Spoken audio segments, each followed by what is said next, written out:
So, hey ladies, I want to talk about tonight your mindset. Mindset is such a powerful thing, especially during times like this. I know these are very trying times. For some, it's very scary and frightening times because we don't know what the future is going to hold for us. There are people who have lost their jobs recently. There are, of course, people who are getting sick. And for some of us, it hurts to be away from people. I know there are people who really do thrive and who really do need to be around people and have that social interaction. And because of what's set in place at this moment, we have to practice social distancing.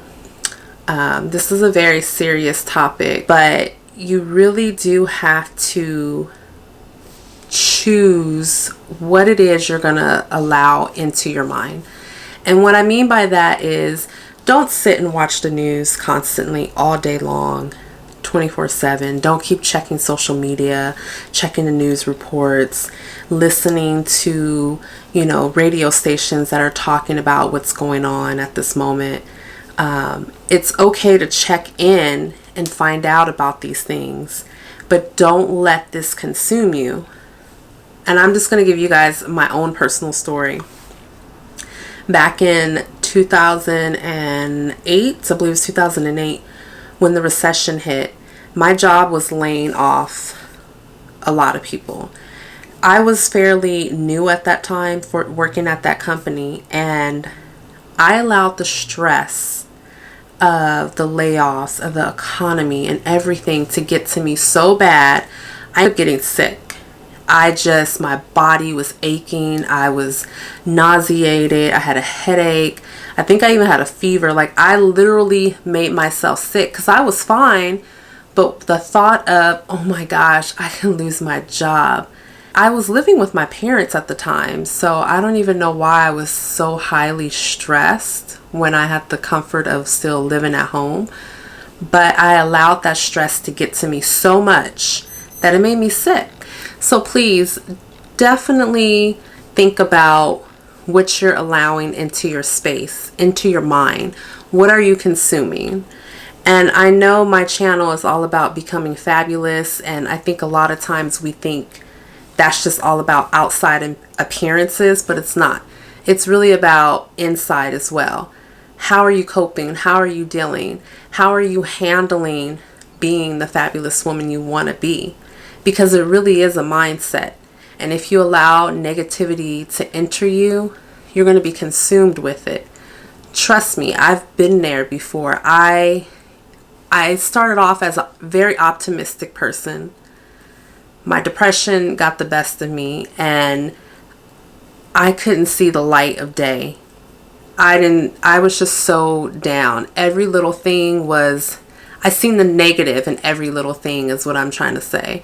Whereas before, I accepted the challenge. I seen it as a challenge, as an obstacle, and I would try to defeat whatever negativity was brought my way.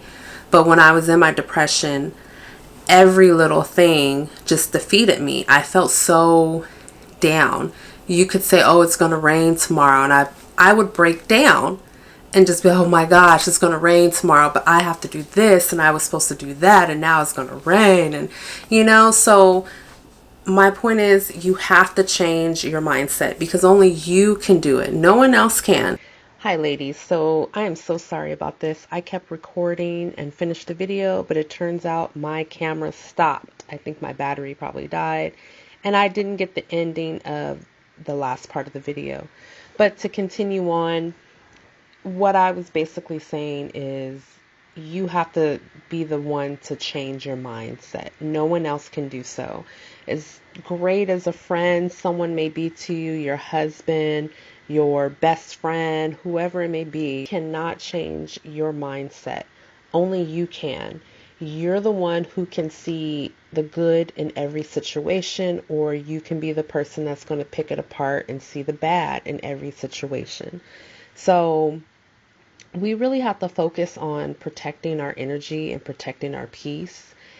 If you know certain things are triggering and it's going to affect you in a negative way, try to eliminate those things the best way you possibly can. I know for me, I don't like rushing. I hate to rush because I know I'm going to forget something. So one of the things I try to do to alleviate that is I will schedule appointments later on in the afternoon, because then I know in the morning I can take my time to still work out, run my errands, get dressed, have myself pulled together, or even have some time to myself, and then I can go to my appointments. So that's one of the ways how I helped me in being, that's one of the ways that I helped myself and not being frazzled and worn out and just feeling all over the place. Because if we really look at this, ladies, this is like one big circle. Like everything plays a part. And if one thing in the circle isn't aligned within the circle, you're going to feel off. You're definitely going to feel off. It's not going to feel like it's working.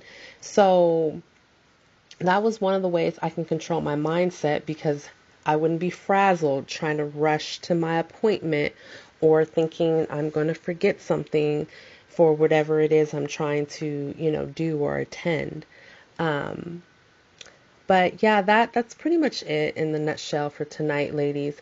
But I definitely want to go deeper about this because, like I said, all this plays a part. Your mind, your health, your environment, your social circle, like all these things plus more all play a part. And if something is off, it's just not going to flow right. I'm hoping you guys are understanding what I'm trying to convey about that. Protect yourself and really work on your mindset. Some of the ways that you can do this is by meditating, by praying, reading scripture, just spending some time alone with yourself, doing things that you personally like to do and you enjoy. Working out is another thing that you can do to help your mindset. I know for me, working out definitely released a lot of those endorphins. And I believe there's actual scientific research on how working out affects your mind, your brain. You can definitely Google that, and I'm sure there's a lot of topics that will come up, a lot of articles, that is. And there's just so many things that you can do to try to change your mindset, just try to see the good in certain things, or in all things, honestly. Like, I can personally see the good to having the social distancing slash shelter in place, because it allows us to spend time at home with family. Yeah, it kind of sucks that you can't just get up and go to the movies and go walk around the mall or go buy something, because everything's shut down, or you should be at home. But just think about the positive. You get to be at home with your family, or you finally get to work on those projects that you've been putting off, or you finally get to start that new hobby, or you finally get to learn a new language that you've been putting off because you want to learn Spanish, or, whatever language it is. So let's just change our mindset and thinking about the good in every situation. And yeah, that's pretty much all I have to say, ladies. So, yeah, definitely tune in. Let me know what other topics you guys would like to discuss, if there's something in particular you want to discuss. Otherwise, I'm just going to talk about the things I want to talk about. So until next time, ladies, I will catch you later.